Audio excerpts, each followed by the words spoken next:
If you're listening, my friend, let me tell you what happened to me 5 years ago, in August of 2019, when I was 71 years old. Something I never thought would happen to me.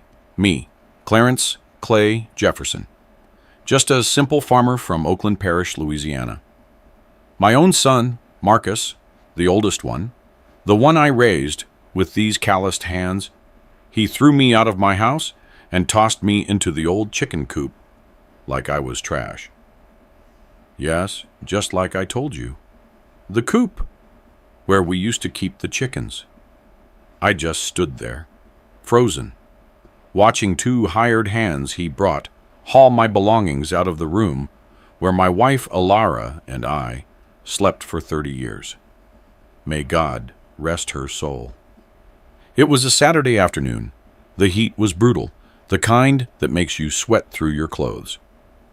I was sitting on the front porch, sipping my strong cup of coffee, just like every afternoon, when I saw Marcus's truck pull up. He had two big guys with him, tough-looking, with faces that said they weren't interested in making friends. My son didn't even look me in the eye when he got out.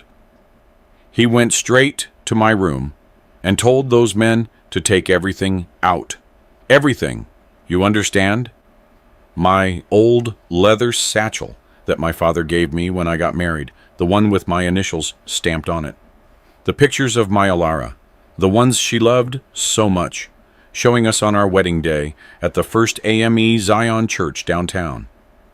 The antique transistor radio we bought together in 1985, the one that still works if you smack the right side.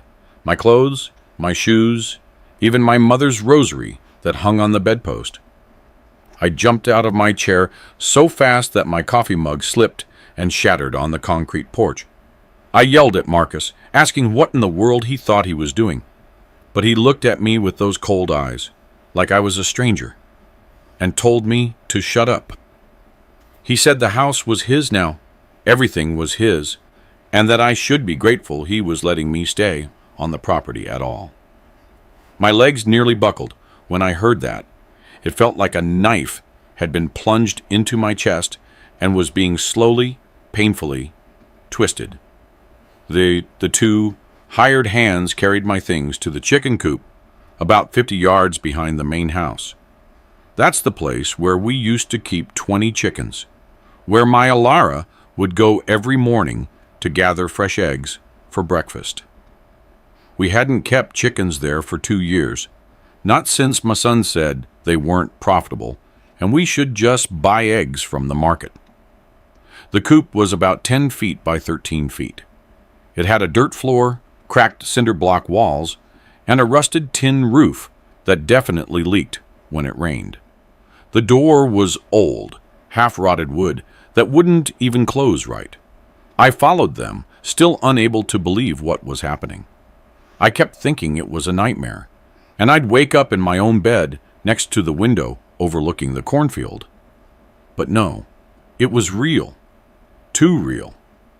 When we got to the coop, one of the hands opened the door, and the smell hit me like a slap to the face. It smelled of old chicken litter, dampness, and neglect. There were spider webs everywhere, clinging to the corners and hanging from the ceiling. The floor was covered in a thick layer of dust and dry feathers. A small window, about the size of a notepad, faced the big house, the house I built with my own hands in 1989. I built it wood frame by wood frame, working from sunup until sundown. The men threw my things inside without a care. My satchel fell open, and my clothes scattered across the filthy floor. Ilara's pictures slipped out of their wooden frames. My radio rolled into a corner. I started to step in to gather everything, but Marcus grabbed my arm so hard his fingers left a bruise. He leaned close to my face, and I remember his words, burned into my memory like a brand. "This is your place now, old man. All your life, you spent digging in the dirt like an animal. Well, keep digging. This coop is more than you deserve. Do you know what it feels like when your own son, the one you held when he was a baby, the one you nursed when he had the measles at 5 years old, the one you comforted when his first girlfriend left him? Do you know what it feels like when he says something like that to you? It feels like your soul is ripped from your body and stomped on right in front of you. My knees literally went weak. I had to lean against the coop wall to keep from collapsing. My heart hammered so fast I thought I'd have a heart attack right there. Maybe it would have been better, to die right then and there, instead of living to see what came next. Marcus turned and walked toward the big house. The two hired hands followed him. I watched them go. Their figures got smaller and smaller until they went inside and shut the door. My house. The house where I raised my 3 children. The house where Ilara died 5 years ago. In our bed, slowly eaten up by bone cancer until she couldn't fight anymore. The house where we celebrated baptisms, birthdays, Christmases. The house that was my whole life. I stood there, outside the coop. I don't know how long. The sun was setting. The sky turned orange, and then purple. I could hear Curtis O'Neill's dogs barking in the distance. A rooster crowed, even though it was past time.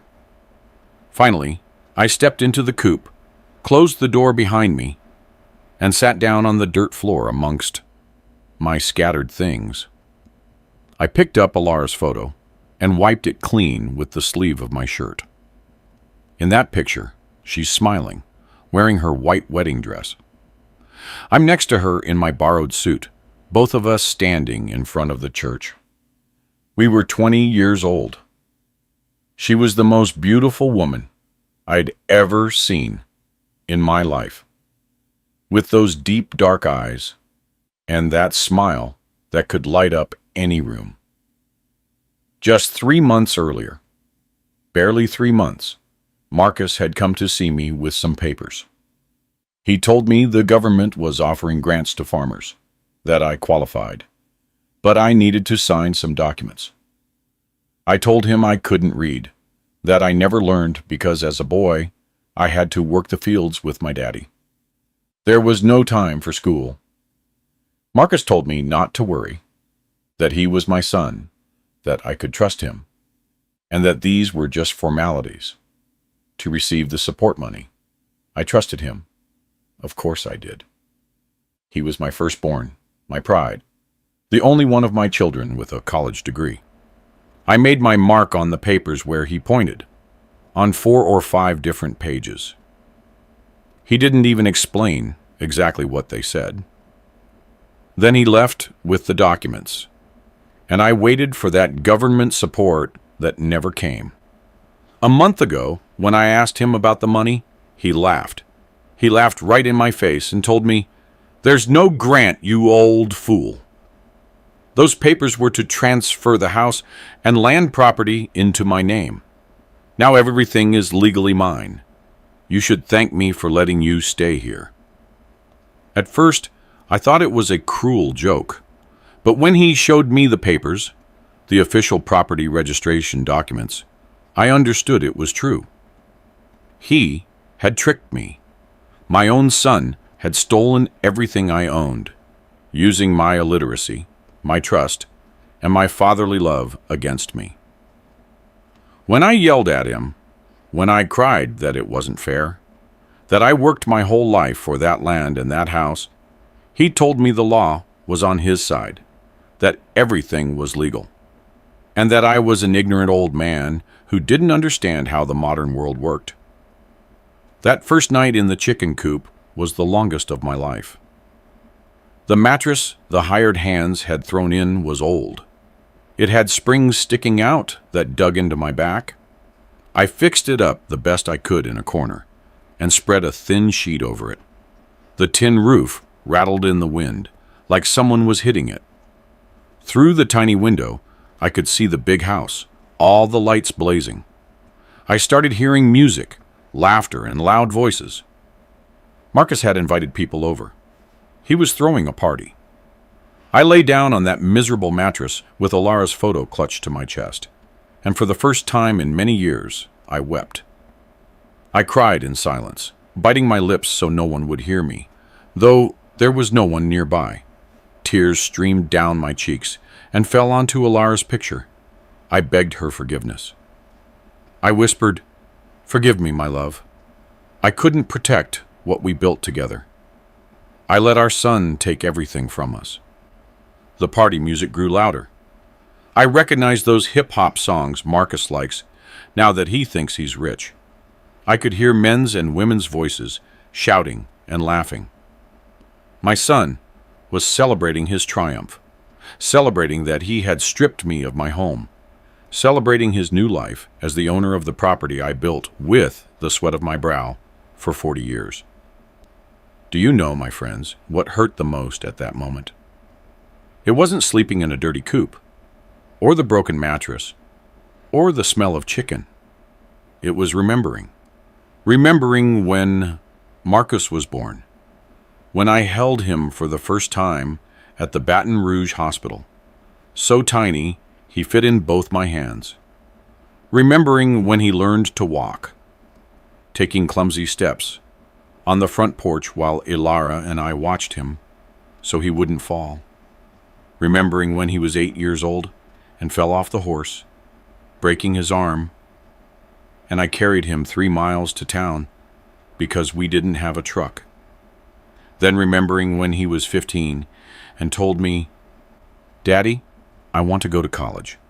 I want to be somebody."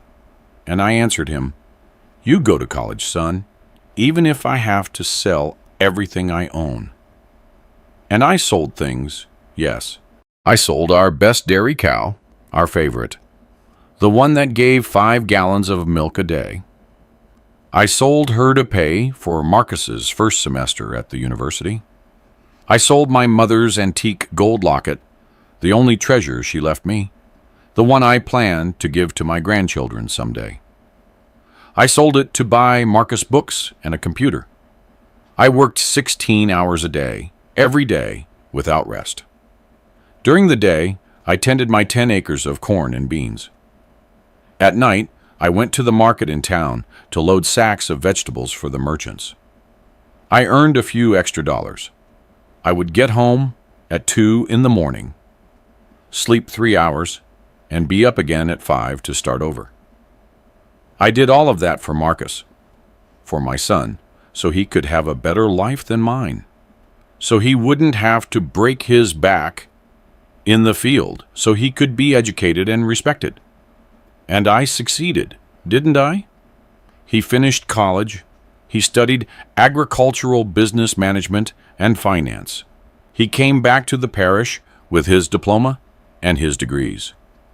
I was so proud, I organized a huge party. I slaughtered 2 hogs, invited the whole parish, and told everyone, "My son is a college-educated man, the first one in the family." Now, that same son had made me live in a chicken coop.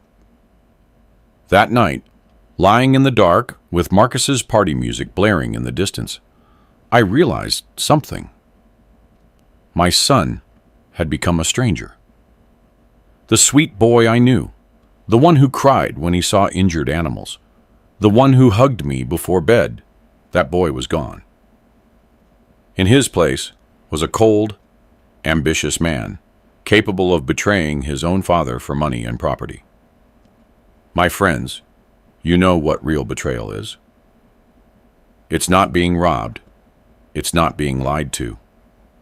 Real betrayal is when the person you love most in the world, the person you'd give your life for without a second thought, sticks a knife in your back and then tell you that you deserved it.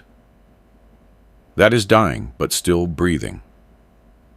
That is having your heart beat, but feeling it dead inside your chest.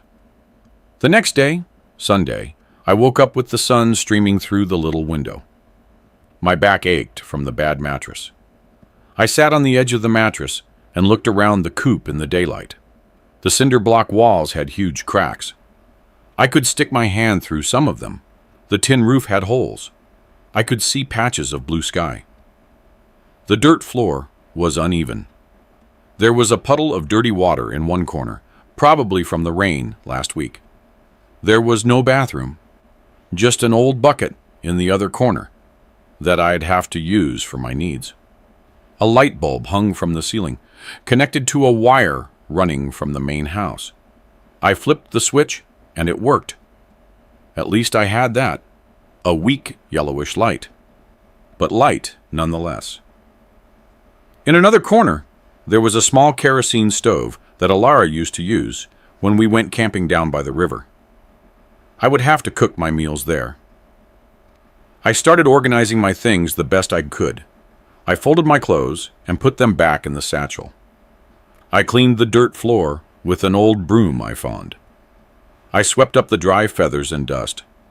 I found pieces of cardboard in a trash pile near the coop and laid them on the floor to cover it a little. With a rusty nail I found, I hung Alara's picture on the wall, right above the mattress. I stood in front of the photo and spoke to her as if she could hear me. "Alara, my love, it's come to this. Forgive me that I couldn't protect our home. Forgive me that I let Marcus do this to us. But I promise you, my life, I promise I'm going to find a way to fix this. I don't know how, but I'm going to do it." If you're listening to this, if something similar has happened to you, or you know someone who's been betrayed by their own family, leave a comment. Tell me your story. Because sometimes, my friend, the only thing that keeps us sane in the middle of the pain is knowing we're not alone, that others have been through the same thing and survived. I survived, and I'm going to tell you how, but first, I have to tell you what happened next. What Marcus made me do during that week I lived in the coop like a dog. On Monday morning at 6 o'clock sharp, Marcus knocked on the coop door with his knuckles. 3 dry taps that woke me from the light sleep I had barely managed to catch.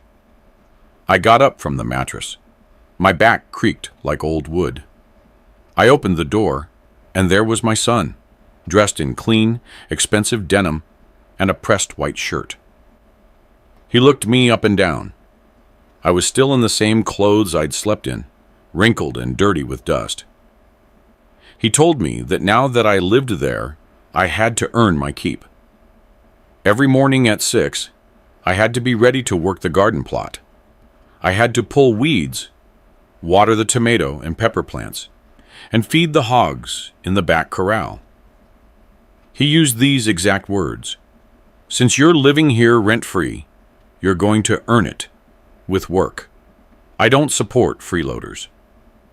I clenched my fists, but didn't say anything. What could I say? It was my land, my house, but the papers said otherwise. That's how my routine started that week. Every day, I got up with the neighbor, Curtis O'Neill's, rooster crowing. I washed my face with cold water from a bucket. I filled the night before at the spigot near the coop. The water was so cold, it made my teeth hurt when I splashed my face. I put on the same work clothes I had worn for the last 30 years. Simple work shirt and denim overalls, patched at the knees. My old leather boots, the ones Alara gave me for our 20th anniversary, still fit even though they were so worn I could feel the pebbles on the road through the soles. I left the coop when the sun was just peeking out behind the trees, painting the sky pink and orange. I walked to the garden plot, about 100 yards away, the plot I planted 15 years ago, where I grew tomatoes, peppers, squash, and herbs. Every plant there I put in with my own hands. Every row I opened with my hoe. And now I had to work it as if I were an employee, as if it weren't mine. I spent the mornings bent over the plants, pulling weeds, loosening the soil with the hoe. The sun grew stronger as the hours passed. The sweat ran down my back, soaking my shirt. My knees ached from being crouched for so long. At 71, the bones just aren't the same. but I kept working because I didn't want to give Marcus the satisfaction of seeing me give up. After the garden plot, I went to the hog corral. We had 6 big, fat hogs that Marcus was fattening up to sell. I threw ground corn into the concrete feeders. I changed the water in the troughs. The hogs grunted and shoved each other to get to the food first.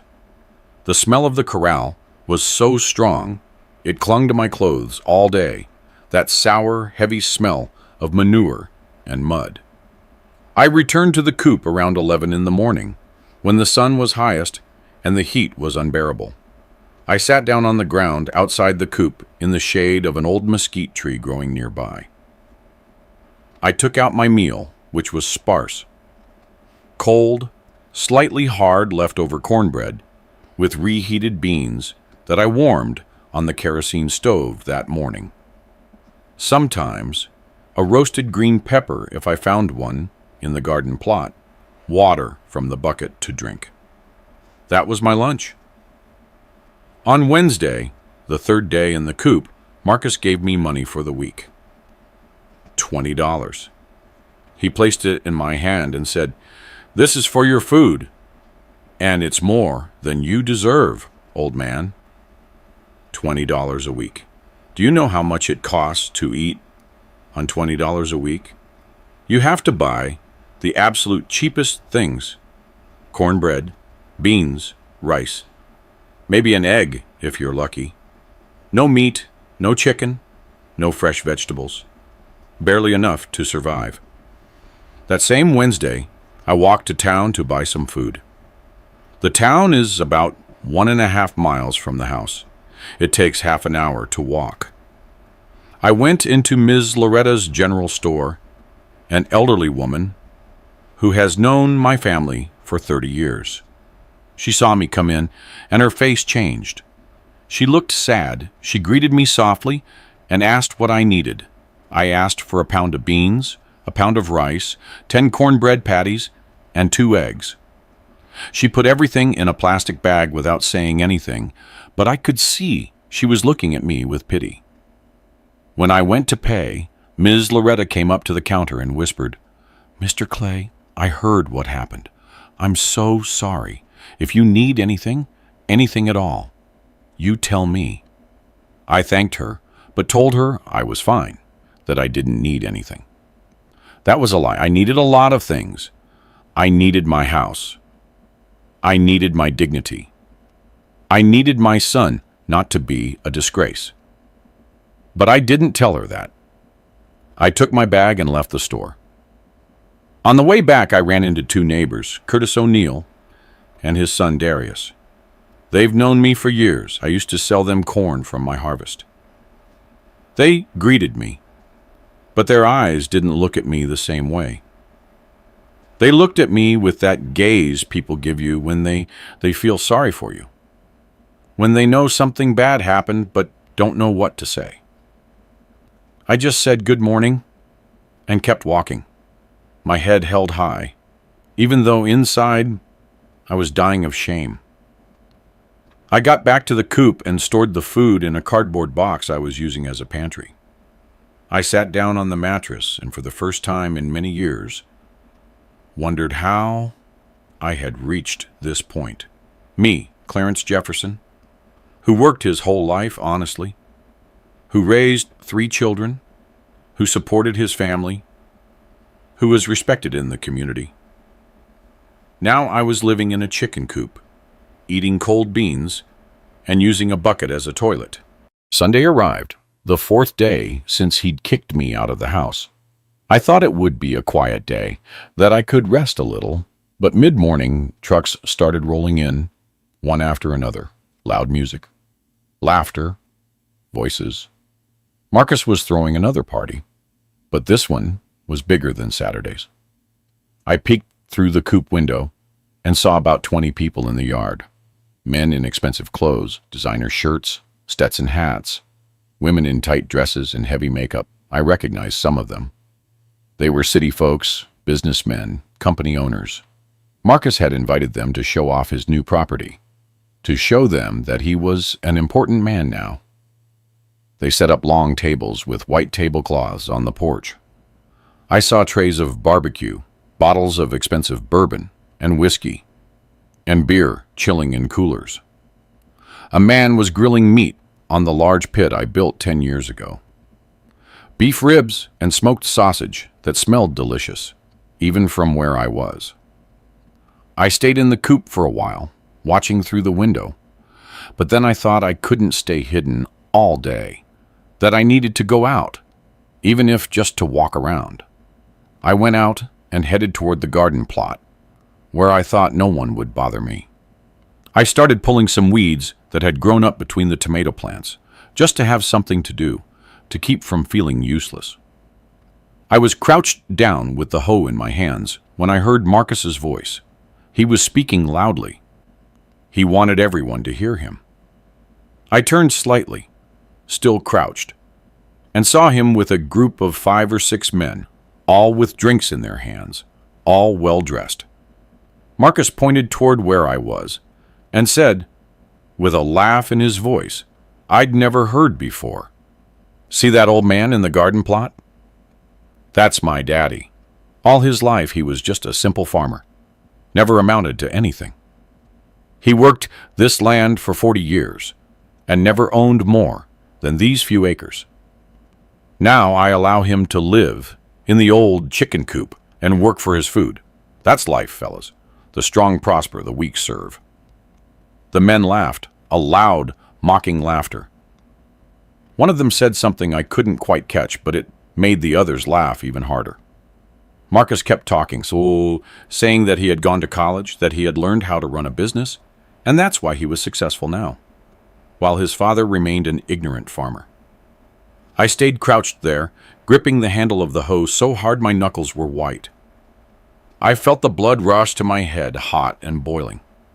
I wanted to stand up, walk over to those men, and yell the truth at them.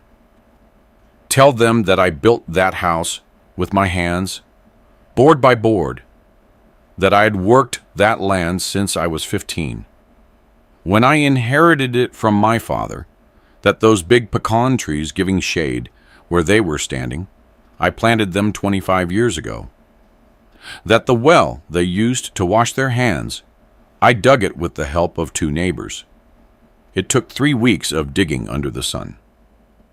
Tell them that Marcus was able to go to college because I sold my best cow, because I worked 16 hours a day for years, because my wife Ilara sewed clothes for other people at night to bring in extra money. Tell them that everything Marcus had was because of me, because of my work, because of my sacrifices. But I didn't. I stayed silent, bent over the dirt, pulling weeds with trembling hands. Why didn't I yell? Pride, I suppose. I didn't want those strangers to see me break. I didn't want to give them the satisfaction of seeing an old man crying from rage and pain. I didn't want Marcus to see that he had broken me. So I swallowed the words, swallowed the rage, and kept working, as if I hadn't heard a thing. The party continued all afternoon. The music was so loud, it made the coop walls vibrate. Every so often, I heard explosions of laughter, shouts, the clinking of bottles in a toast. The smell of the grilled meat drifted over to me and made my stomach growl. I had only eaten some cold cornbread with salt that morning, nothing else. Around 6 in the evening, I called my middle son, Jamal. He lives in Atlanta, Georgia, and works as an accountant for a company.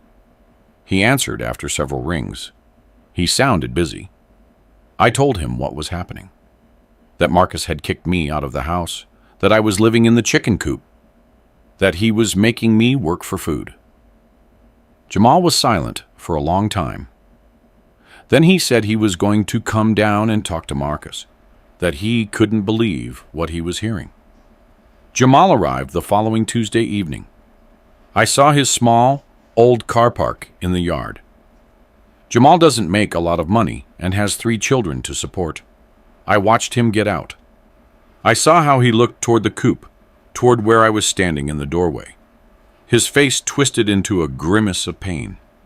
He walked toward the house and went in without knocking. I stayed outside waiting. I could hear voices from inside, Jamal speaking loudly, Marcus answering even louder. I couldn't make out the words, but I knew what they were talking about. After about 20 minutes, Jamal came out of the house.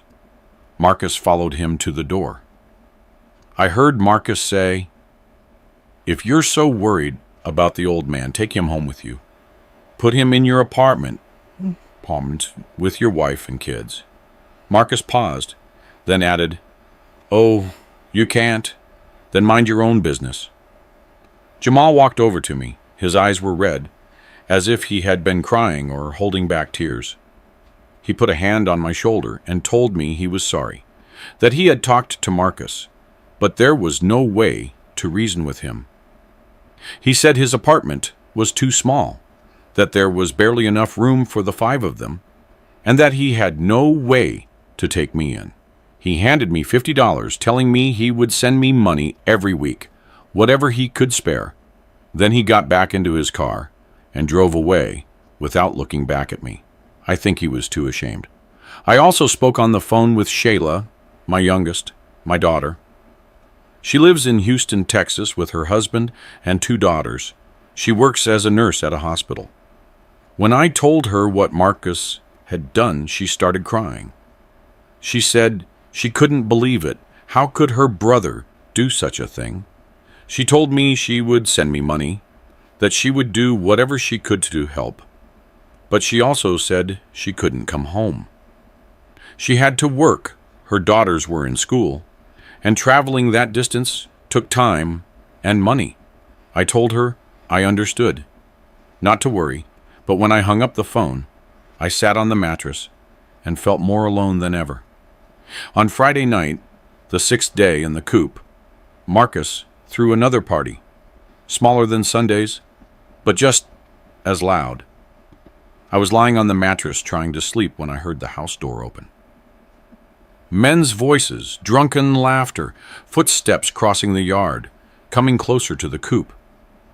Suddenly, someone punched the coop wall from the outside. A heavy blow that made the tin roof rattle. Then another punch. Laughter. A voice shouted, "Hey, old man in the coop, lay an egg for us." More laughter. Another blow to the wall. Another voice, "Grandpa chicken." Cluck, cluck, cluck. Dupa and drunken laughter.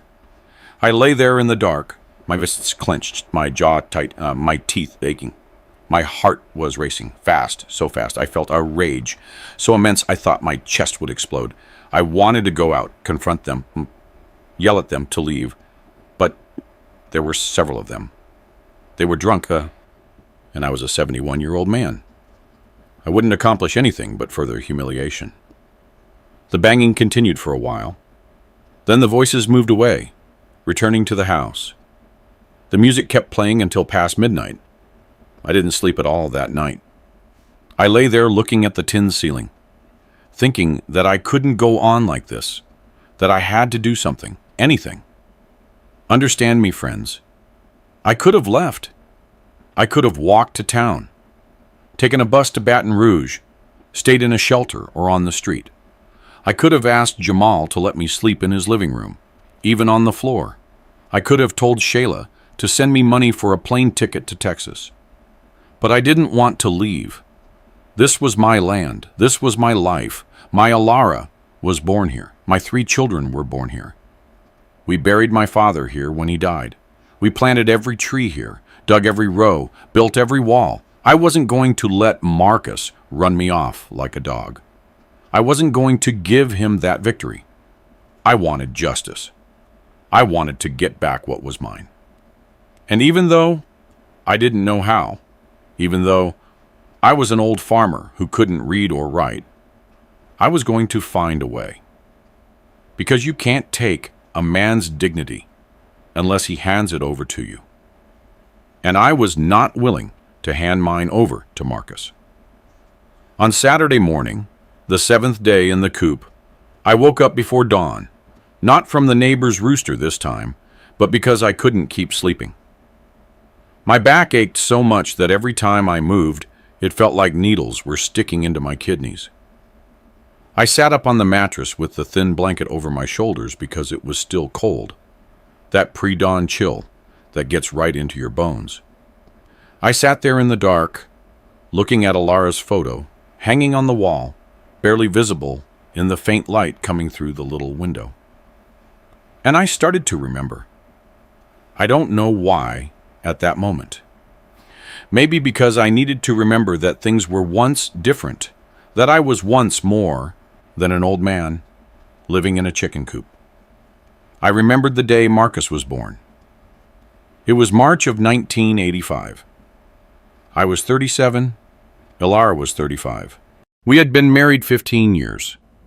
And finally, after so much asking, so much praying, God sent us our first child. I was at the hospital in Baton Rouge in the waiting room, pacing back and forth like a caged lion.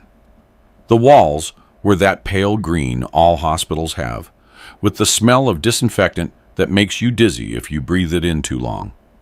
When the nurse came out and told me it was a boy, that Ilara was fine, that I could go in and see the Martium, I nearly fell to my knees right there.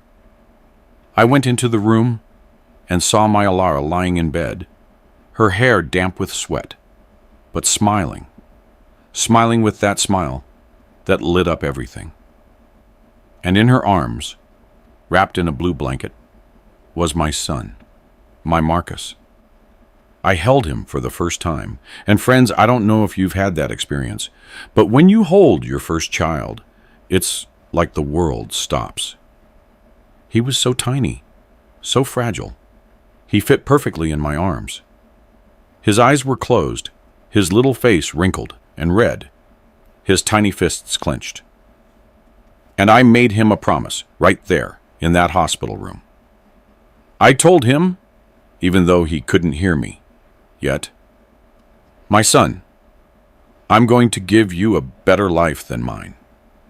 You're going to have what I never had. You're going to go to school. You're going to be somebody. I promise you." And I kept that promise, you know. I kept it by working until my body couldn't take any more. Marcus was 3 years old when I started working 2 jobs, During the day, I worked my land. The same land my father left me when he died. 10 acres isn't much, but if you work it well, it'll feed you. I planted corn, beans, squash, and peppers. I got up at 5 in the morning when it was still dark and went to the field with my hoe on my shoulder. I worked until 3 in the afternoon, came back to the house, ate something quick that Ilara had left ready for me, and washed up with cold water to get the sweat and dirt off. By 4 o'clock, I was already getting on the bus, headed for the city market.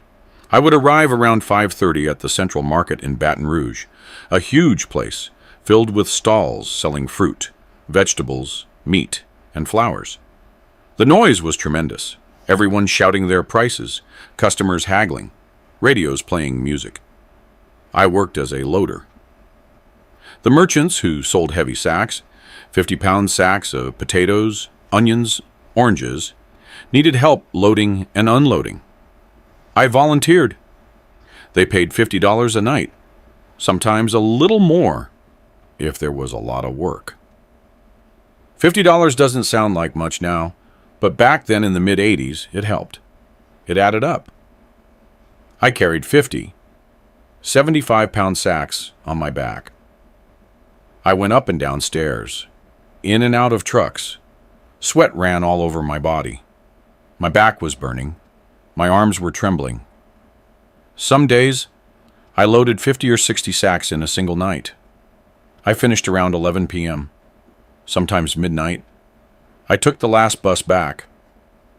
I got home at 1 in the morning, collapsed into bed next to Ilara, who was already asleep, and by 5 I was getting up again to go to the field. I did that for 10 years.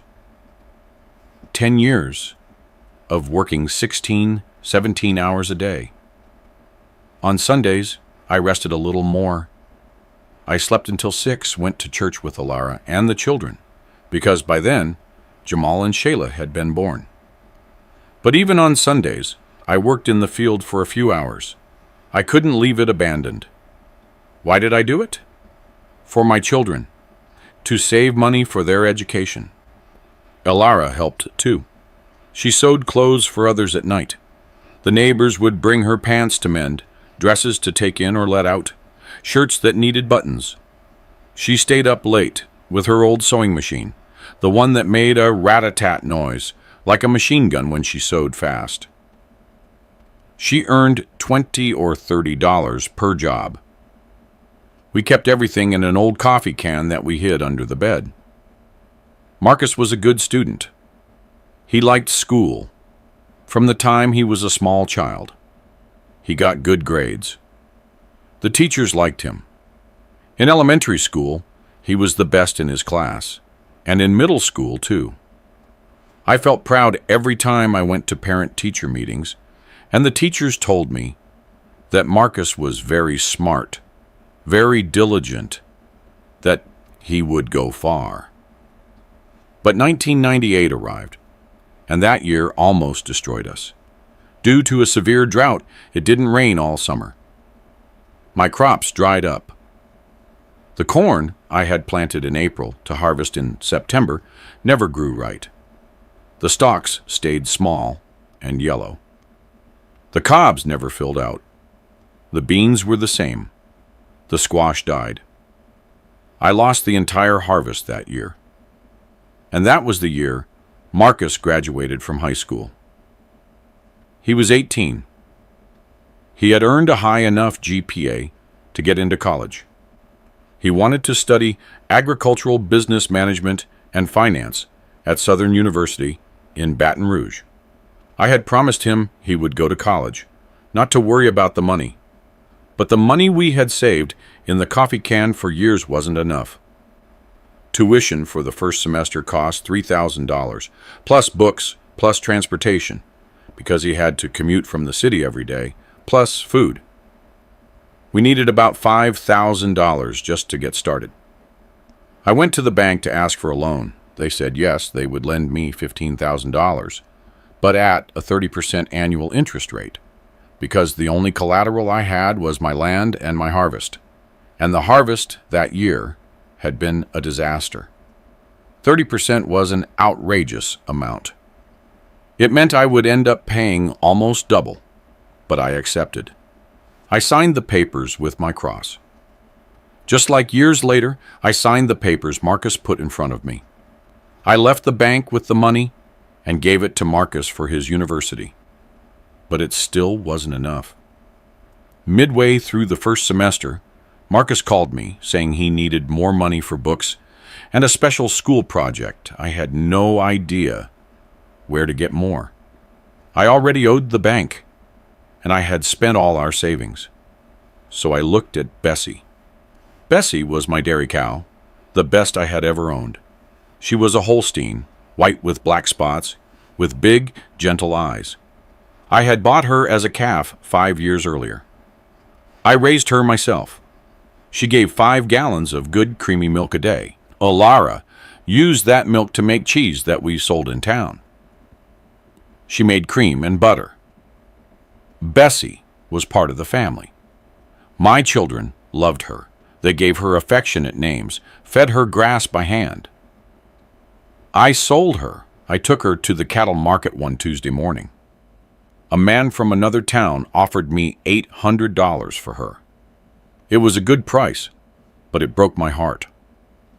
I handed the rope to the buyer. I watched him lead her away to his truck. Bessie turned to look at me. She mooed once, as if asking why I was sending her off with a stranger. I couldn't watch her go. I turned around and walked quickly toward the market exit. With that $800, I sent more money to Marcus. But we still needed more for the second semester. Then Alara told me to sell my mother's silver locket. My mother had died 10 years earlier, in 1988. Before she died, she gave me her only treasures, an antique gold locket with an engraved cross. My grandmother had given it to my mother when she got married. And my mother gave it to me so I could give it to my children, or grandchildren someday. It was worth about $300, maybe more. I sold it to a jeweler in the center of Baton Rouge. The jeweler looked at it through a magnifying glass, weighed it, and offered me $250. I told him fine. He gave me the cash, and I put the bills in my pocket. When I left the jewelry store, I sat down on a bench in the main square and cried. I cried because I was selling the last physical memory I had of my mother, because I was betraying her trust by not keeping it for my grandchildren, as she wished. But I did it for Marcus, so he could continue his studies, so he could have the better life I promised him when he was born. Marcus finished college 4 years later, in 2002. I went to his graduation, Alara too, and Jamal and Shayla, even though they were still young. We sat in the huge university auditorium among hundreds of families when they called the name Marcus Jefferson, and he walked onto the stage to pick up his diploma. Dressed in a black gown and cap, I stood up and applauded so hard my hands hurt. Alara cried with happiness. Jamal and Shayla shouted their brother's name. After the ceremony, we took pictures outside the university. Marcus with his diploma, smiling wide. Me beside him in my white dress shirt, the only good shirt I owned. Alara on the other side in her floral dress that she had bought especially for that day. I have that picture stored somewhere in the chicken coop. I haven't been able to find it among all the things they threw in here. Marcus returned to the parish with his degree and big ideas. He told me he wanted to modernize the farm, that with his knowledge of agronomy and business, we could increase production, sell more, and earn more. I believed him. Of course I did. He had gone to college. He knew things I never did. I barely knew how to read numbers, but he understood balance sheets, loans, and contracts. I gradually gave him control of the farm. He decided what to plant, when to plant, and where to sell. I kept working the land, but now Marcus was giving the orders. And it worked at first. The harvests improved because Marcus used modern fertilizers, better seeds, techniques he had learned in college. We started earning more money. Then Marcus started buying land from the neighbors. Mr. Curtis O'Neill, who was very old and had no children, sold him 5 acres for a good price. Mrs. Walker, Mr. Elias Thompson's widow, sold him another 3. Marcus said the more land we had, the more we could produce, the more we could earn. I agreed. Everything sounded good, but there were papers to sign, many papers. Marcus brought me contracts, bank documents, deeds. He put them in front of me and told me where to put my cross. He quickly explained what they were about, using words I didn't understand. Mortgage, collateral, assignment of rights, transfer of property. I would ask him, and he would tell me not to worry, to trust him, that it was all to grow the family business. And I signed. I put my cross on every line he pointed to, because he was my son, because I had sent him to college so he could learn these things, because I thought he would never betray me. Now lying in this chicken coop 7 years later, I understand what happened. Marcus was preparing the ground from the moment he returned from college. He was slowly putting the properties in his name. Piece by piece, he made me sign documents that I thought were for loans or to buy more land, but they were actually to transfer everything to him. He took my land, my house, my life, with my own signature. He used my illiteracy and my trust against me. And the worst part, my friends, the worst part, is that I allowed him to do it. I gave him the tools to destroy me. I paid for his college education with the sweat of my brow, with the sale of my cow, with my mother's locket, only for him to use that knowledge to steal from me. On Monday morning, the 8th day in the chicken coop, I woke up with that rage still in my chest. But it wasn't just rage anymore. It was something else, determination. I decided I wasn't going to sit around waiting to die in that place. I was going to do something. I didn't know what, but something. After working the garden plot that morning, I cleaned up the best I could with cold water from the bucket. I put on my least dirty clothes and walked to town. It was around 10 in the morning. The sun was already beating down hard. The dirt road kicked up dust with every step. I passed by Curtis O'Neill's house, past Ms. Loretta's general store, past the school where my children went as kids. I arrived at the church, First AME Zion Church of Oakland Parish, a white building with a red shingle roof and a tall steeple that can be seen from all over the parish. I pushed open the heavy wooden door and went in. Inside, it was cool and dark, smelling of incense and candle wax. There were 3 older women praying in the front pews. I walked to the back, knelt, and said the Lord's Prayer. Then I stood up and went to the vestry. I knocked on the door and heard Pastor Jeremiah Stone's voice telling me to come in. I entered. Pastor Stone was sitting at his desk with papers in front of him. He is an older man, maybe 75, with white hair, thick glasses, and shaky hands. He's known me for 40 years, ever since he came to the parish as a young pastor. He looked at me, and his face changed. He told me I looked terrible, asking what had happened to me. I sat down in the chair across from his desk and told him everything. I told him about Marcus's deception, the papers I signed without knowing, how he kicked me out of my house, the chicken coop, the humiliations, the party where Marcus mocked me in front of his friends. Pastor Stone listened in silence, shaking his head slowly, his face growing sadder. When I finished talking, he took off his glasses and wiped his eyes with a handkerchief. He told me he couldn't believe that Marcus, whom he himself had baptized as a baby, would do something like that. Then he told me something that changed everything. He said I wasn't the only one.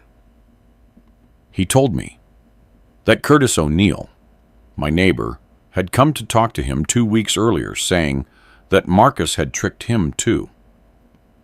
He said Marcus sold 2 acres of land to Marcus for $25,000 because Marcus told him it was a fair price.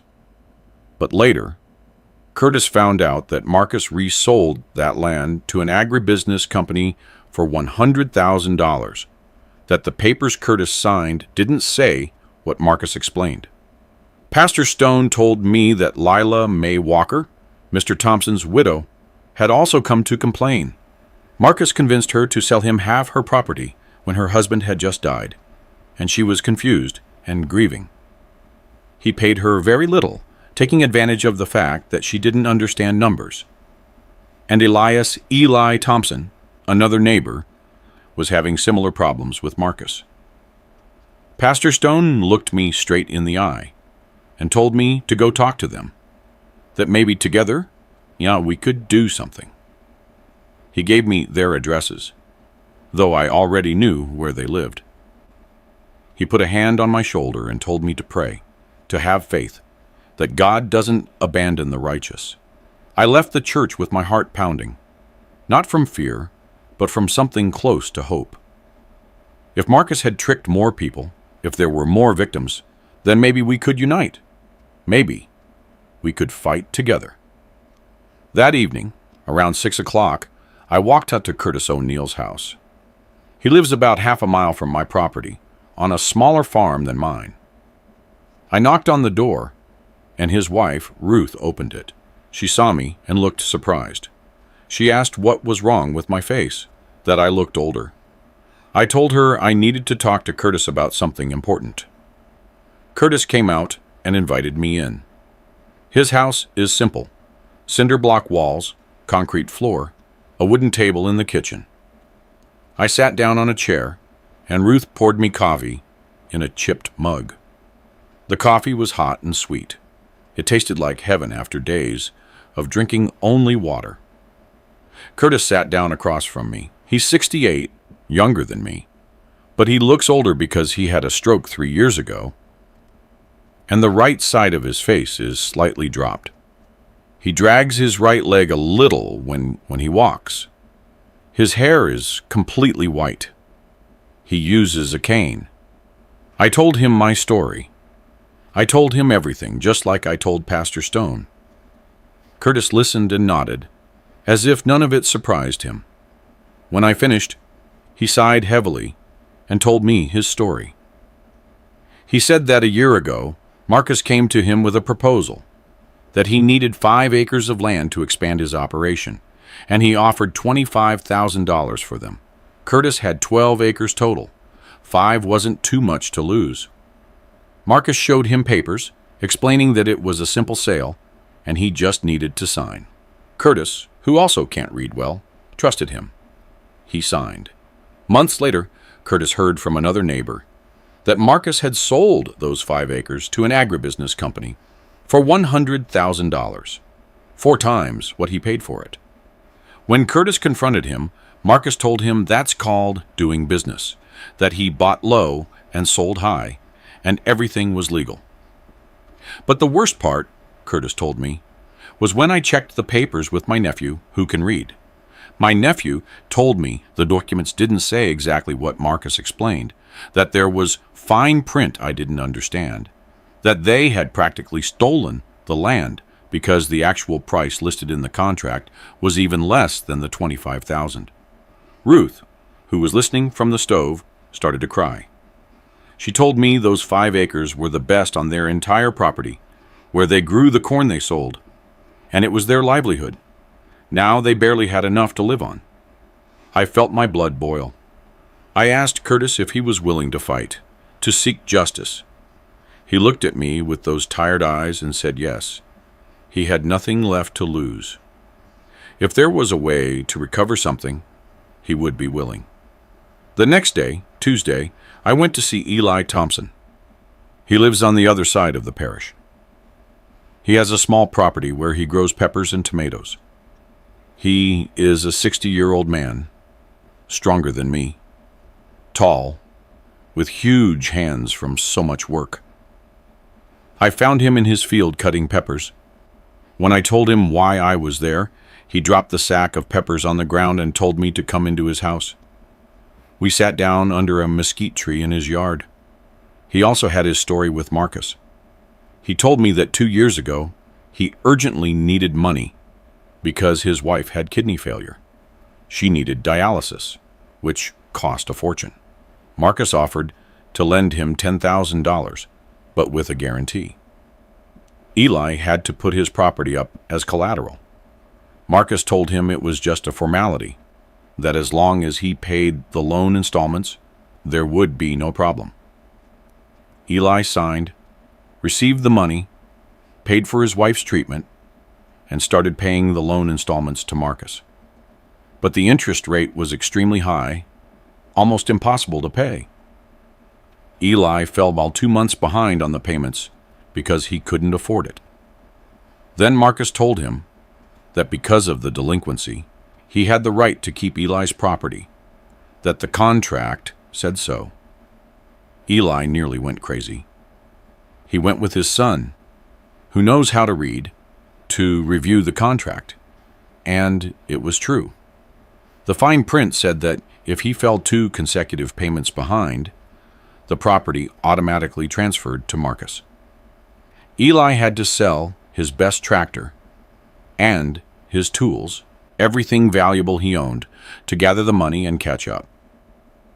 Now he is paying the loan with interest rates that are drowning him.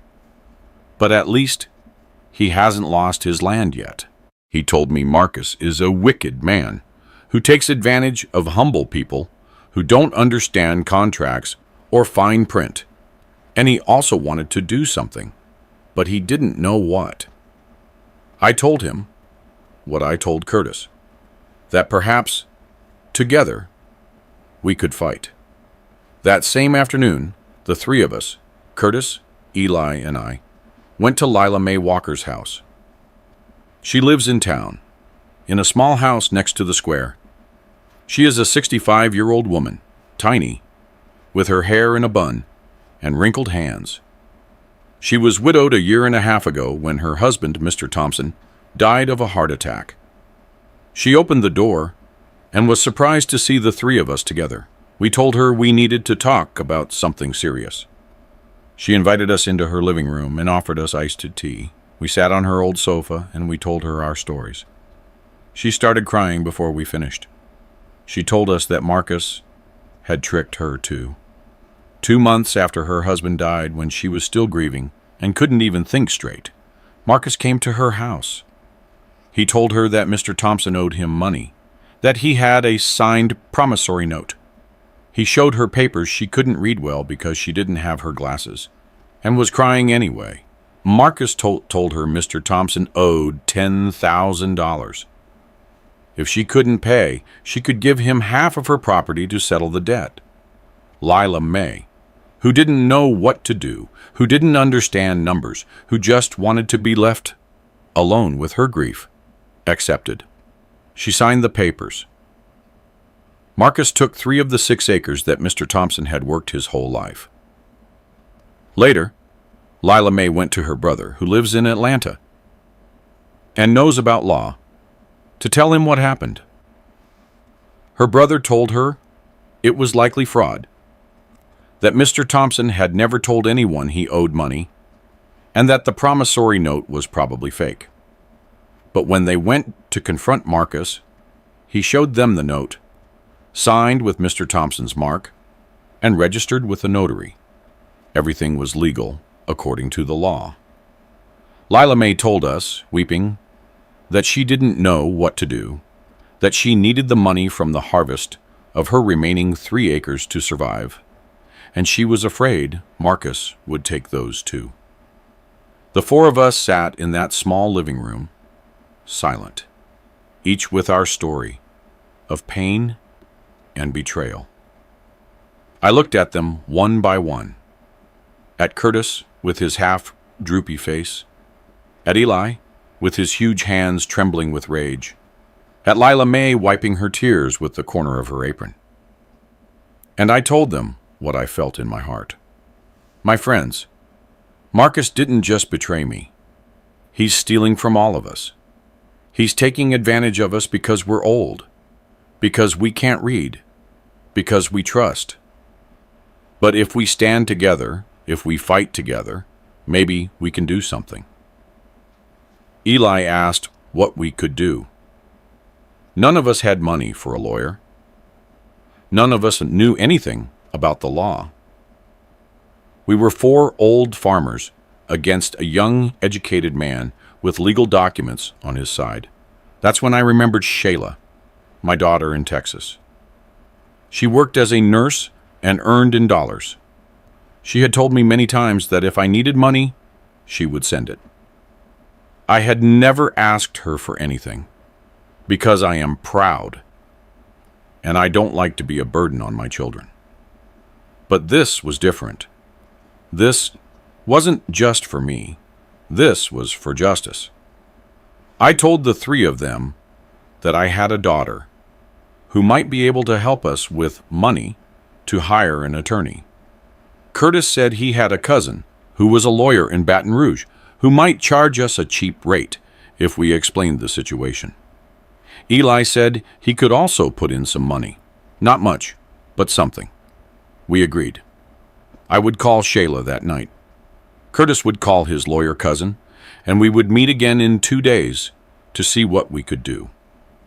I left Lila Mae's house as it was getting dark. I walked back to my chicken coop with a strange feeling in my chest. The rage was still there, The pain was still there, but now there was something more. There was purpose. There was hope. That night, sitting on my mattress with the weak light from the bulb, I dialed Shayla's number in the United States from my old phone. She answered after several rings. Her voice sounded tired. She said she had just gotten off her shift at the hospital. I told her everything again. I told her about the coop, the humiliations, and now I told her what I had discovered. That Marcus had done the same thing to 3 other people. That we were 4 victims. And that we needed an attorney, but didn't have the money. Shayla started crying on the phone. I heard her sobbing on the other end. I heard her telling her husband in English what I was telling her. Then she told me, yes, that she would send me money, everything she had saved. If we needed $3,000 or $5,000 or whatever it took, she would send it. Then she gave me the other news. She said she had spoken to the journalist her husband knew. His name was Andre Dre Jones. He worked for a big paper called The People's Truth, a paper that published stories about social injustices, corruption, and abuses of power. Dre Jones had told Shayla that our story seemed important, that he wanted to come to the parish to investigate, interview us, and take pictures. He asked if he could come in 2 days. I told him yes, to come whenever he wanted. Shayla told me Dre would arrive on Friday, and she would give him my phone number so he could contact me. Friday arrived. It was the 12th day since they had put me in the chicken coop. I was sitting outside the coop around 11 in the morning when I saw a car I didn't recognize pull up. A white sedan. It parked near the property entrance. A young man got out, about 30, wearing jeans, a denim shirt, and a backpack over his shoulder. He had dark, slightly long hair, a few days' stubble, and sunglasses. He walked over, called me by name, and I told him, yes, I was Clarence Jefferson. He introduced himself, said he was Andre Jones, the journalist. He extended his hand and I shook it. His hand was soft, not like mine, full of calluses. He told me Shayla had told him my story, that he wanted to hear it in my own voice, see where I lived, and meet the other people Marcus had defrauded. I told him to come in, that I would show him everything. I took him to the chicken coop, opened the door, and we went inside. Dre looked around. I watched his face change, his brow furrow. He took a camera out of his backpack and started taking pictures. Photos of the broken mattress on the floor, the bucket in the corner, the bulb hanging from the ceiling, Alar's photo on the wall. He asked me to pose in the coop doorway. He took several pictures. He asked me to show him my hands. He took them in his and photographed them, my old calloused hands. Then he pulled out a small digital recorder and asked me to tell him everything from the beginning. We sat outside the coop on the ground in the shade of the mesquite tree, and I told him everything again. I told him about my life with Alara, how we raised our 3 children, the sacrifices I made to send Marcus to college. I told him about the deception, the papers I signed without knowing, how they kicked me out of my house. I told him about the humiliations. I told him about Curtis, Eli, and Lila Mae. Dre listened and recorded. Every now and then, he asked questions. He asked me to give him more details about something. We talked for about 2 hours. Then he asked me to show him the big house, my house. We walked over there. The door was locked. Marcus wasn't home. He had gone to Baton Rouge that day. Dre took photos of the house from outside, the windows, the porch where the parties had been held. Afterward, we went to find Curtis O'Neill. We found him on his property. He was watering his garden plot. Dre asked him to tell his story. He took out the recorder again. Curtis told everything, just like me. Dre took photos of Curtis, his humble house, his fields. Then we went to Eli Thompson's place, where he was fixing his old tractor. Dre interviewed him too, and took photos. Finally, we went to Lila Mae Walker's house.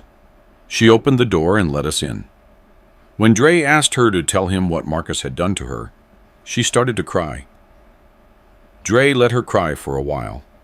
Then in a gentle voice, he asked her to continue. She told everything between sobs. Dre took pictures of her, of the photo of her dead husband she kept on a shelf. At the end of the day, Dre told us he was going to write the article, that it would be published in the paper on Saturday. He said he was going to tell our entire story, that he was going to expose what Marcus had done. He asked me if I wasn't afraid, if I didn't fear reprisals. I told him no, I had nothing left to lose, and the truth had to come out. On Saturday morning, the 13th day, Curtis O'Neill arrived at the chicken coop very early, around 7 o'clock. He had a newspaper in his hands, The People's Truth. He put it in front of me with a huge smile. Right there on the cover was a large article with photos. The title read in huge black letters, "Educated Son Evicts Farmer. Father to live in chicken coop. Celebrates in stolen home." I can't read, but Curtis read the entire article to me aloud. Andre Jones had written our whole story. He told about me, Ilara, how I worked my whole life, how I sent Marcus to college. He told about the deception, the chicken coop, the humiliations. He included the stories of Curtis, Eli, and Lila Mae. He explained the fraud technique Marcus used, how he took advantage of older people who couldn't read. He quoted attorney Russell Vance, saying it was a clear case of fraud and dispossession. The photos were powerful. Me standing in the coop doorway, in my old clothes, my calloused hands in close-up, the miserable interior of the coop, Ilara's photo on the wall, and the big house in the background. Curtis with his tired face, Lila Mae crying, Eli with his huge hands clenched into fists. Curtis and I walked to town that morning. Everyone had the newspaper. They were selling it at Ms. Loretta's general store, at the newspaper stand in the square. People were gathered in small groups on the corners, reading and discussing. When they saw me pass, some came up to me, put a hand on my shoulder, told me they were with me, that what Marcus had done was a disgrace. Ms. Loretta came out of her store when she saw me pass. She hugged me, crying. She said she couldn't believe Marcus was capable of doing that the whole parish was talking about it. And people were outraged. On Sunday morning, the 14th day, a truck arrived with the logo of a Baton Rouge television channel. 3 people got out. A young reporter with a microphone, a cameraman with a big camera, and a woman who seemed to be the producer. They looked for me. They asked if they could ask me a few questions for the evening news. I told them, yes. The cameraman had the camera up on a tripod. The reporter stood next to me with the microphone. He asked me questions similar to the ones Dre had asked. I answered as best I could, trying to speak clearly, even though I was nervous with that camera pointed at me. They asked me to take them to the chicken coop. They filmed everything inside. They filmed the big house. They also interviewed Curtis and Lila Mae. The reporter told me the segment would air on the evening news that Sunday. I don't have a television in the co-op. But Curtis invited me to his house to watch it. We went over around 8 p.m. We sat in his living room in front of his old television. When the news started, after the commercials, there was our segment. I saw myself on television for the first time in my life. my wrinkled face filling the screen, my voice coming out of the speakers. I looked older than I thought, more worn out. The reporter had done a good job. He told the whole story, showed the images of the chicken coop, and interviewed several neighbors who gave their opinion of Marcus. The next day, Monday, the 15th day, my phone wouldn't stop ringing. They were numbers I didn't recognize. Journalists from other newspapers and radio stations wanted to interview me. Shayla called me, crying with happiness. She said the story had gone viral on the internet, that the whole country was talking about it. And Marcus. On Monday afternoon, around 6 o'clock, I heard his truck arrive. I heard him slam on the brakes with a screech of tires. Fast footsteps approaching. The coupe door burst open, so hard it nearly came off its hinges. Marcus stormed in, furious. He was pale, disheveled, with red eyes. He had a crumpled newspaper in one hand. He screamed at me. His voice trembled with rage and panic. He asked what I had done, that I had ruined him, that all his partners were canceling contracts, that the bank had called him, demanding explanations about his loans, that his clients were suing him, that his reputation was destroyed, that people were pointing at him in the street, that his own friends wouldn't answer his calls anymore. He yelled at me to stop all this, to call the papers, and say it was all a lie, that he never did anything wrong to me. He yelled that I was an ungrateful old man, that he had given me shelter and food when he could have thrown me into the street. I was sitting on my mattress, looking up at him. I stood up slowly, my knees cracked, like old wood. I stood in front of him.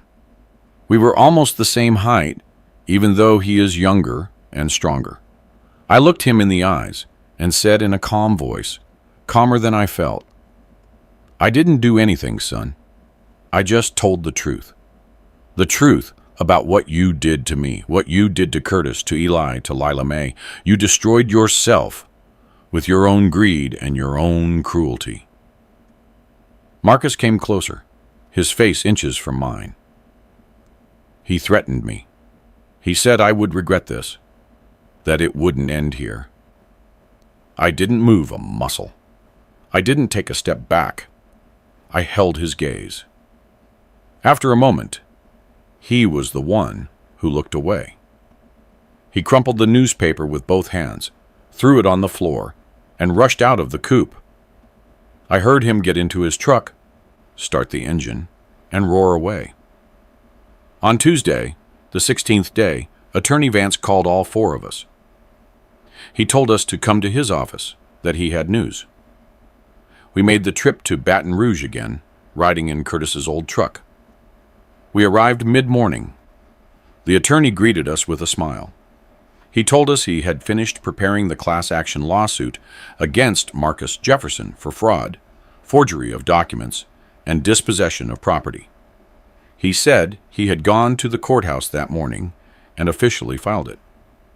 The judge had admitted it due to the severity of the facts and the public scandal it had generated. But there was more. The attorney told us that the district attorney had also opened an investigation on its own against Marcus. When a case becomes so public, when there is so much social scandal, the authorities cannot ignore it. He said they would likely subpoena Marcus for questioning and would investigate the notary who certified the fraudulent documents. He said this was getting serious for my son. A week later, on the 23rd day, we had the first hearing in the Baton Rouge courthouse. Curtis drove me again in his truck. Eli and Lila Mays also came. We arrived early, around 8 in the morning. The courthouse was a large old building in the center of the city, with columns at the entrance and marble floors inside. We entered the courtroom. It was a large room, with many wooden pews like a church, a high desk in the front where the judge sat, and 2 tables on the sides for the attorneys. We sat in the pews on the left. Minutes later, Marcus and his lawyer entered. They sat in the pews on the right. It was the first time I had seen Marcus since he came to scream at me in the chicken coop. He looked different, thinner, with dark circles under his eyes, and his suit was wrinkled. He didn't look me in the eye. His lawyer was an older man with white hair, an expensive suit, and a leather briefcase.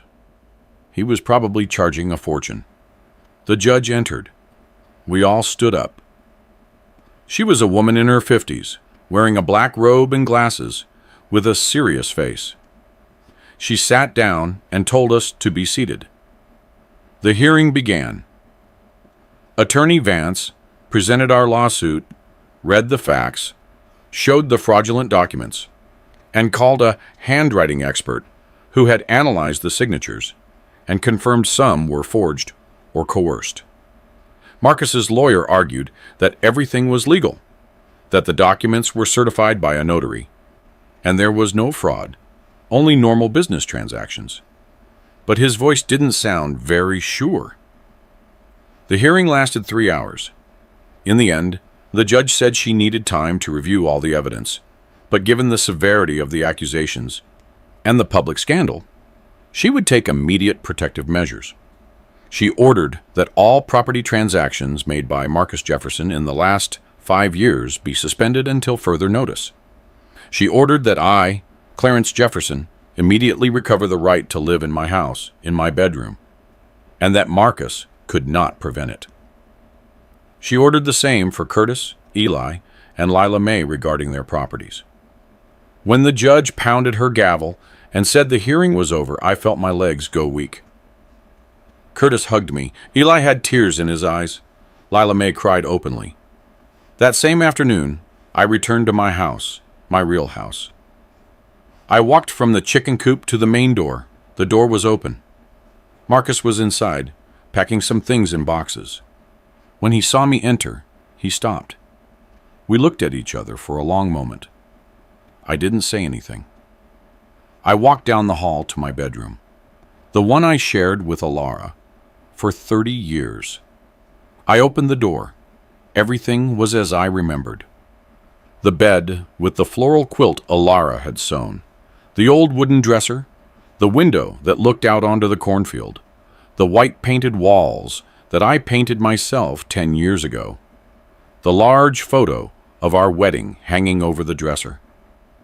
I sat down on the bed. The mattress sank beneath me, soft and comfortable. Nothing like the warm mattress.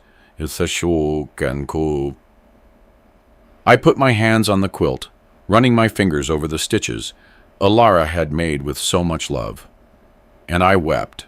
I cried with relief, exhaustion, happiness, and pain. I cried for everything that had happened, for everything I had lost and recovered. I heard Marcus's truck start outside, driving away. I heard the silence afterward, the silence of my own home. I lay down on the bed, closed my eyes, and for the first time in 23 days, I truly slept. Friends listening to me, I want you to understand something. I wasn't looking for revenge against Marcus. I was only seeking justice. I just wanted to get back what was mine, what I had worked my whole life to achieve. But justice, when it finally arrives, can be very harsh. Marcus lost his reputation, his business, the trust of the community, everything because of his greed, because of his cruelty. I didn't destroy him. He destroyed himself. A month passed since that first hearing, a month in which I returned to sleeping in my bed, in my room, while Marcus had gone to rent a small apartment in Baton Rouge, a month in which Attorney Vance worked tirelessly, preparing more documents, bringing more witnesses, building the case against my son.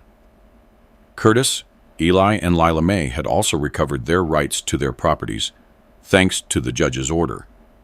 But the final trial, the definitive sentence, was still pending. The day of the sentencing was a Tuesday in October. It was cold that morning. Curtis picked me up at 7 o'clock. It was still dark. I got into his truck.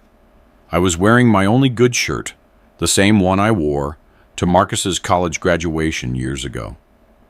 The trip to Baton Rouge seemed endless. Every mile felt like an hour. Eli and Lila Mae were in the back of the truck. No one talked much. We were all lost in our thoughts. We arrived at the courthouse around 9 o'clock. There were more people than the last time.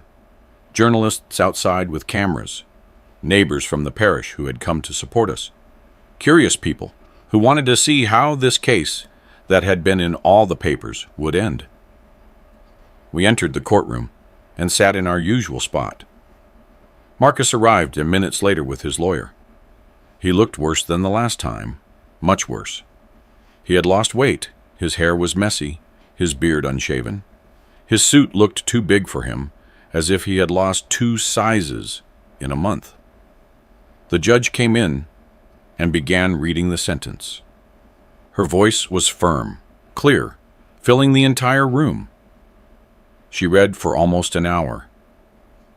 She explained that she had reviewed all the evidence, all the testimonies, all the expert reports, and that it had been proven, without a doubt, that Marcus Jefferson had committed multiple frauds, had forged documents, and had used his education and position to take advantage of vulnerable people, older people who couldn't read and who trusted him. The judge declared all property transactions null and void. She ordered that my house and my land be returned completely to my name. She ordered the same for Curtis, Eli, and Lila Mae. She ordered Marcus to repay all the money he had fraudulently obtained, with interest. She ordered him to pay compensation for moral damages to each of us. The total amount was nearly $75,000. But there was more. The judge said this case would also be referred to the criminal court, that there was sufficient evidence to consider that crimes warranting jail time had been committed, and that Marcus would face a criminal process for fraud and forgery. When the judge finished reading and pounded her gavel, I heard Marcus let out a sound like a wounded animal. I turned to look at him.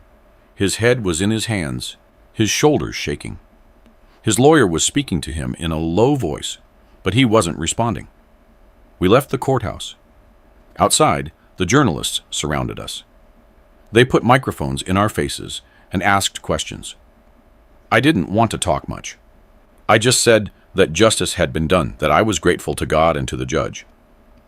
Curtis spoke a little more. He said this was a lesson for all those who abuse the humble. On the ride back to the parish, I was quiet, looking out the window. I thought about Marcus, about how he had fallen so low. I thought that maybe I was partly to blame. Maybe I spoiled him. Maybe I gave him everything so easily that he never learned the value of things. Or maybe he just made bad choices and now had to pay for them. A week later, on a Saturday afternoon, I was sitting on my front porch drinking coffee when I saw Marcus's truck arrive. It parked in the yard. He got out slowly, as if moving his body was difficult. He walked toward where I was sitting. He looked haggard, dirty, defeated. He was wearing the same wrinkled clothes he had worn in the courtroom. He stopped at the bottom of the porch steps. He looked up at me. I stayed seated in my usual chair with the coffee mug in my hands. I didn't say anything. I just watched him. I waited for him to speak. Marcus opened his mouth, but no words came out at first. His voice cracked. Finally, he managed to say he needed to talk to me. I told him to speak. He slowly climbed the stairs and stood in front of me. I remained seated. I didn't invite him to sit down. Marcus started talking in a trembling voice.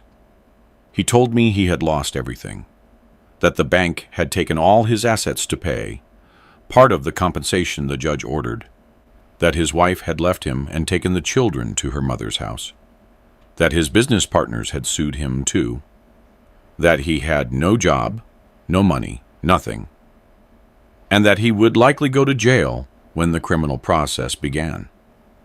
I told him what he expected. He had sown the wind and was now reaping the whirlwind. He nodded his head. Tears started to roll down his cheeks. Suddenly, without warning, he dropped to his knees right there on the porch floor. He put his hands together as if praying and looked up at me. He told me, crying, that he begged for my forgiveness, that he had been blind, greedy, a bad son, that greed had consumed him, turning him into a monster. He said that when he started making money from his businesses, he went crazy. He wanted more and more. He lost sight of what was important. He forgot the values I had taught him. He forgot humility, honest work, and respect for others. Marcus continued speaking between sobs. He told me that, yes, he had lost his business, his money, and his reputation. But the worst thing, the thing that hurt the most, was losing me, losing his father, destroying his family, losing himself along the way. He understood now that none of that mattered, that the only thing that truly mattered was family, love, and respect. He begged me to give him a chance to make things right, to show me he could change, that he could be the son I raised again. He said he didn't know how to do it, but he was willing to do whatever was necessary. I let him talk. I let him cry. When he finished, he remained kneeling, waiting for my answer. I took a long sip of my coffee. It was already cold. I put the mug on the small table beside me. I sat there for a long time, looking at him, thinking. I thought about the baby I had held in my arms for the first time in the hospital. I thought about the 5-year-old boy who fell off the horse, and I carried 3 miles to town with a broken arm. I thought about the teenager who helped me in the field during summer vacation, working alongside me under the sun. I thought about the proud young man with his college diploma, smiling in the photos. I thought about all the times I hugged him, comforted him, when he had nightmares as a child, and told him I loved him. And then I thought about the chicken coop, the cold nights, sleeping on that broken mattress, the hunger, the humiliations, his voice calling me an old man in front of his friends, his mocking laughter, how he sold everything I had given him for a few pieces of silver. Finally, I spoke. I told him to get up, that one man oben talk to another man on his knees, unless he is praying. Marcus slowly got up, wiped his tears with his shirt sleeve, and stood in front of me with his head bowed. I told him I forgave him. I saw him lift his head sharply, his eyes widening, as if he couldn't believe what he was hearing. But I told him to wait, that I wasn't finished, that forgiving wasn't forgetting, that forgiveness didn't erase what he had done, and that while I could forgive him, the consequences of his actions were still real and painful. I told him that he hadn't just harmed me, that Curtis O'Neill, an old man of 68 with half his body paralyzed, had lost his best land because of him. That Eli Thompson almost lost his house due to a loan with criminal interest rates. That Lila Mae Walker, a widow who had just buried her husband, was tricked and stripped of half her livelihood. I told him those people also deserved justice, an apology, and they deserved for him to pay for what he did to them. Marcus nodded, crying in silence. I told him that if he truly wanted my complete forgiveness, if he truly wanted to be my son again, if he truly wanted to reclaim his place in this family, he had to earn it. Words weren't enough. True repentance is demonstrated through action. I gave him my condition. I told him he had to go to every person he had defrauded and work for them. Hard, physical labor from sunup to sundown, without pay, for a full year. He would go to Curtis O'Neill's property and work his land, the same land he stole. He would repair his house, fix his fences, and care for his animals. Then he would do the same for Eli Thompson and then for Lila Mae Walker. He would dedicate 12 months of his life to repaying them with his labor for what he took from them with his deception. Marcus looked at me with his mouth open, unable to believe what he was hearing. He started to say that a year was too long, that he was broke, that he needed to get a job to pay his debts, to support his children, to rebuild his life, and that he couldn't afford to work for free for a year. I let him speak, then raised my hand to silence him. I told him in a firm voice, firmer than he had heard me speak in years, that this was my condition. It was non-negotiable. He either accepted and complied, or he left my house and never came back, that he would cease to be my son forever. I told him I didn't want a son who could only ask for forgiveness with words, but wasn't willing to prove it through sacrifice. I told him to choose.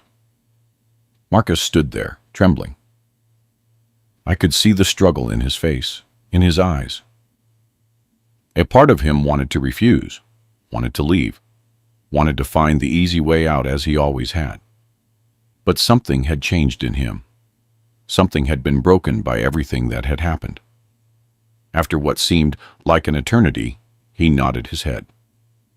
He told me, his voice broken, that yes, he accepted, and he would do what I asked. I told him to go talk to Curtis the next day, to explain that he was coming to work for him without pay for 4 months, and that Curtis would tell him what needed to be done. Marcus nodded again. He turned to leave. He reached the stairs, but before going down, he turned back and said, "Thank you." I told him not to thank me yet. I told him to thank me when he had completed his year of penance. The following Monday, Marcus went to Curtis O'Neill's house. Curtis called me on the phone that evening to tell me about it. He said Marcus had arrived early in the morning in old work clothes and explained everything. Curtis said that, at first, he didn't know whether to believe him. He thought it was some kind of trick. But he told him fine, if he really came to work, to start by cleaning the irrigation ditch, which was clogged with dirt and rocks. Curtis told me Marcus worked all day under the sun. He dug with a shovel. He removed dirt with his hands. He was completely filthy. At noon, Ruth offered him food, but Marcus said no, that he had brought his cornbread. He worked until dark and then left without saying much. That's how Marcus's months of labor began. I saw him from a distance sometimes. When I went to town, I passed near Curtis's property. I saw my son with his back bent over the rows, pulling weeds with his hands. I saw him carrying sacks of corn on his shoulder. I saw him repairing fences under the midday sun. Always dirty, always sweaty, always working. Curtis kept me updated on how things were going. He told me that at first, Marcus worked with an angry expression, throwing tools around, cursing under his breath. But little by little, something started to change. He told me that after a few weeks, Marcus wasn't complaining as much, and a month after starting, Marcus had formally apologized for tricking him, for stealing his land. And Curtis had accepted the apology. 4 months passed. Marcus finished his work on Curtis's property. He had plowed the fields for the next planting. He had repaired the barn that was falling down. He had built a new fence around the garden plot. Curtis told me Marcus had done good work, honest work, and that he was putting in real effort. Then Marcus moved on to work with Eli Thompson. Another 4 months of hard labor. Eli has more livestock than Curtis. Hogs, chickens, 2 cows. Marcus had to clean the corrals every day, feed them, and take care of them. He also helped Eli build a new shed to store the pepper harvest. They worked together, both of them under the sun, lifting wooden beams, nailing boards, putting on the tin roof. Eli told me that at first they barely spoke while they worked. But after a while, Marcus started asking him questions about how to raise the animals, about how to plant peppers, basic things that any farmer knows, but that Marcus had forgotten or never truly learned. Eli taught him patiently. He said Marcus was a good student when he set aside his pride. I saw the changes in my son every time I ran into him in town. His skin had tanned from the sun. It was no longer that pale office color he had before. He had lost the belly he was starting to get from eating well and not working. The muscles in his arms looked bigger and stronger. His hands, which used to be soft, now had calluses, blisters that had turned into thick skin. He looked more like the young man he had been before he left for college, before money and ambition changed him. One Sunday, about 6 months into his penance, Marcus came to see me at the house. It was early in the morning. I was drinking coffee on the porch as always. He came up the stairs and asked permission to sit down. I told him yes. He sat in the chair next to mine, the same chair where Alara used to sit. We were silent for a while, both looking out at the cornfield stretching out ahead, the green stalks swaying in the wind. Finally, Marcus spoke. He told me he wanted to tell me something, that he had understood things in these past months. He said that when he started working with Curtis, he hated every minute of it, that he felt humiliated to be working as a laborer in the fields he had owned, that he woke up every morning with rage and worked with rage. But gradually, that rage transformed into something else. It became understanding. He told me he finally understood what I had felt my whole life.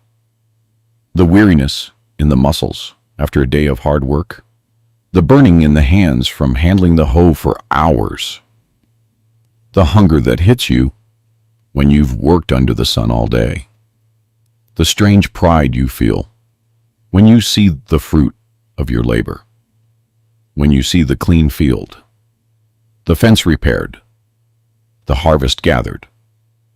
Marcus told me he had realized that for years he had despised all that.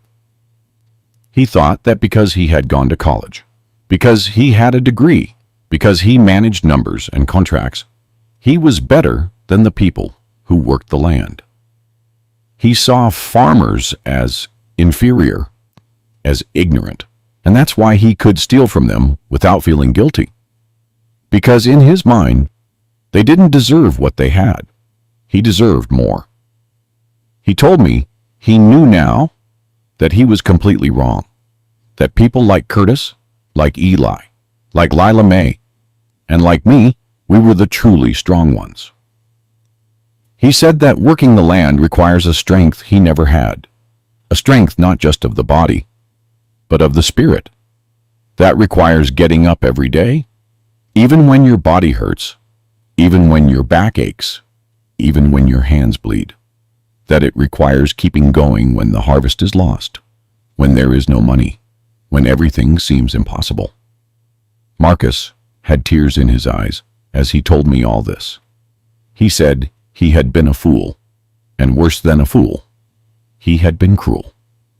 He said that now, with hands full of calluses and an aching back, he understood the value of everything I had given him, of everything I had sacrificed for him. He asked for my forgiveness again, but this time it sounded different. It wasn't the desperate plea from 6 months ago. It was a forgiveness that came from a deeper, more real place. I listened to everything without interrupting him. When he finished speaking, I remained silent for a long time. Then I put my hand on his shoulder. It was the first time I had touched him since all this began. I felt his body tense under my hand, then relax. I didn't say anything. I just left my hand there for a moment. Then I removed it, and we continued sitting in silence, drinking coffee, watching the sunrise illuminate the fields. Marcus finished his 4 months with Eli and spent the last 4 months working for Lila Mae Walker. With her, he did different jobs because Lila Mae doesn't have livestock or large fields to work. Marcus repaired her entire house. He fixed the leaking roof, painted the walls that were peeling, replaced the broken windows, fixed the door that wouldn't close properly, and built her a new outdoor kitchen because the old one was falling down. He planted a small vegetable garden on her land. Lila Mae told me Marcus was very kind to her, that he always asked if she needed anything else, if she was comfortable, if the house suited her. She said he worked carefully, almost with affection, as if he were repairing his own mother's house. Lila Mae told me she had forgiven him a long time ago, that she saw Marcus had truly changed. That's how the year passed. 12 full months of hard work from sunup to sundown without pay. 12 months of humility, service, and redemption. When Marcus finished his last day of work at Lila Mae's house, I decided it was time to do something special. I organized a family dinner. I called Jamal to come from Atlanta, Georgia, with his wife and children. I called Shayla to fly from Houston, Texas, with her husband and daughters. I told them it was important, that I needed them to be here. Both told me yes, they would come. I also invited Curtis and Ruth O'Neill, Eli and his wife, and Lila Mae Walker. I invited Pastor Jeremiah Stone from the church. I hired 2 women from the parish to help me cook. We made barbecue, rice, beans, homemade cornbread, and iced tea. I set up a long table on the front porch with a white tablecloth Alara kept for special occasions. The day of the dinner was a Saturday in October, exactly 1 year after the court sentencing.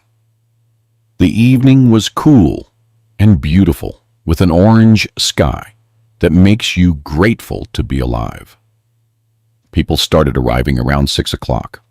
Jamal came first with his family. Shayla arrived shortly after. She hugged me, crying. It had been more than a year since I last saw her. The children ran around the yard, happy to be together. Marcus was the last to arrive. He came alone. His wife hadn't returned to him yet, though he told me they were talking, trying to work things out.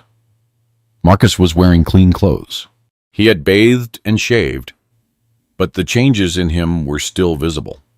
The tan skin, the calluses on his hands, the way he walked, more humble, less proud. When Marcus entered the yard, everyone fell silent. Jamal and Shayla looked at him. They hadn't spoken to him the entire time. The neighbors also looked at him. Marcus walked slowly to where I was standing on the porch. He stopped in front of me. We looked each other in the eyes. Then I opened my arms, and he came closer. I hugged him. I hugged him hard, harder than I had in years. I felt his body tremble as he started to cry against my shoulder. I cried too. After a moment, we murmurated. Marcus went to greet his siblings. Jamal hugged him. Shayla did too. The 3 of them crying together. Then Marcus went to each of the neighbors, Curtis, Eli, Lila Mae. He apologized again to each one. He thanked them for allowing him to work for them, for teaching him what he had forgotten. Each one forgave him and hugged him. We all sat down at the table. Pastor Stone blessed the food, giving thanks to God for bringing us together, for justice, for forgiveness, and for family. We started eating. The food was delicious. The women I hired had done an excellent job. There was conversation, laughter, the children making noise like children do. When we finished eating, I stood up from my chair. Everyone quieted down and looked at me. I cleared my throat. I felt nervous. Even though it was my own house, my own family, I began to speak. I told them I had gathered them for an important reason, that exactly 1 year ago, a judge declared that Marcus had committed fraud against me and against our neighbors, that Marcus had lost everything and had fallen very low. But I told them I had given him a condition to be allowed back into the family. A year of unpaid work, service, and humility.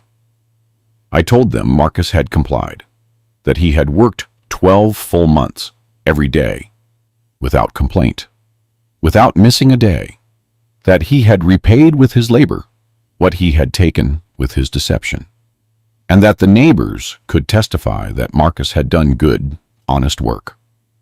I looked at Marcus, who was sitting with his head bowed, his hands on the table. I told him that family is not just blood, that family is respect, love, loyalty, and trust. I told him that when he robbed me, when he put me in the chicken coop, when he humiliated me, he had lost the right to call himself my son. He had broken the bonds that are more important than blood. But I also told him that he had worked to rebuild those bonds, that with every day of hard work, with every moment of humility, with every act of service, he had been repairing what he had broken. And I told him that now, after a year, after seeing him change, after seeing him become a good man again, I was ready to say something. I walked over to where Marcus was sitting. I put my hand on his shoulder and spoke in a loud voice so everyone could hear. I told him that tonight, at this table, in front of his family, and the people he had harmed and who had forgiven him, I once again recognized him as my son. That he was no longer just Marcus Jefferson, the man who made mistakes. Now he was once again my son, Marcus, part of this family, part of my life. Marcus looked up, his eyes filled with tears. He got up from his chair and hugged me. Everyone at the table applauded. Some were crying. Jamal and Shayla also stood up and hugged both of us. It was a moment I will never forget as long as I live. After that, the dinner continued, but with a different atmosphere, lighter and happier. We told stories, we laughed, the children played and made noise like children do. Pastor Stone told jokes that made us all laugh. Curtis raised a toast to family, to forgiveness, and to new beginnings. We stayed at that table until it was completely dark, until we had to turn on the porch lights, until the children started falling asleep in their chairs. That night, when everyone had gone, Marcus and I stayed alone on the porch. We sat in our chairs, just like we had 6 months before. Marcus told me he wanted me to know something. He said he had found a job, a simple job as a salesman, at a seed and fertilizer store in Baton Rouge. It didn't pay much, but it was honest. He said he was slowly paying off his debts, that his wife had agreed to give him another chance, and that the children would soon be moving back in with him. He also told me he had spoken with a lawyer about the criminal case that was still pending. His new lawyer explained that because he had returned everything, had worked to compensate, and the victims had forgiven him, he would likely receive a lighter sentence, perhaps community service instead of jail time. He said he would accept whatever the judge decided, that he wasn't going to fight it anymore, and that he deserved whatever punishment they gave him. I nodded my head. I told him I was happy to hear all that I was proud of him. Not the man he had been 2 years ago, but the man he was becoming now. I told him the road would still be difficult for a while, that rebuilding a life wasn't easy, but now I knew he had the strength to do it. Marcus thanked me. He thanked me for not abandoning him, for giving him a second chance, for teaching him the most important lesson of his life. He said he would never forget those 12 months, that he would never forget what he learned working the land again. And I told him something I needed to tell him. I told him that I had learned something in all of this too. I had learned that justice is important, that you have to fight for it, that you must not let anyone take your dignity without defending yourself. But I had also learned that forgiveness is possible, that people can change if they truly want to, if they are willing to do the hard work of transformation. My friends who are listening, I'm almost finished with this story. I want you to take something away from it. I don't want you to pity me, or hate Marcus, or think we are special. We are ordinary people who went through something difficult and came out on the other side. What I want you to remember is this: you can't be robbed of your dignity unless you hand it over. Marcus took my house and my land, and he put me in a chicken coop like an animal. But he couldn't take my dignity because I never gave it to him. I stood tall, I sought justice, and I fought. Did you like my story? And which city are you listening from? Let's meet in the comments. If you liked the story, you can support me by sending a super thanks so I can keep bringing more stories like this. Thank you so much for your sweet support. I'm looking forward to your comments on the story. On the screen, you can see 2 new life stories that I highly recommend. There's so much more on my channel. Don't forget to subscribe. See you in the next life story with love and respect.